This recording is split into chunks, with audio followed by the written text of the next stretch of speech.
Endi latifa biroz kulib olasizlar. Chunki o'shani qilib turmasak bo'lmaydi. Bir benamoz boy katta pulini bir joyga qo'yib esdan chiqib qolibdi, qaqa qo'yganini bilmasdan. Benamoz dinsiz boy o'qibdi, bo'qibdi, topa olmasmish. Baxshiga boribdi, top bera olmabdi. Kohinga boribdi, top bera olmabdi. Xullas ekstrasensga boribdi, top bera olmabdi. Variant qolmabdi. Lyuboy variantni qiladi, chunki nima yo'qolyapti? Qorakaga bor debdi.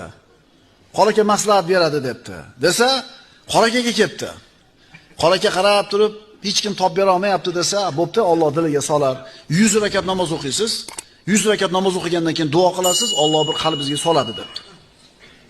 Xullas ertasi kuni hali boy topibdi pulini. Sovg'ani ko'tarib, bir qandaydir qismini ko'tarib kelibdi. Domla rahmat, mana siz maslahatingiz bilan pulimni topdi, mana uni oling mendan hadiya debdi. Qarab, ha yaxshi, necha rakat namoz o'qiganingizdan keyin esingizga keldi desa, quloq qoqishi mana esimga keldi degan ekan.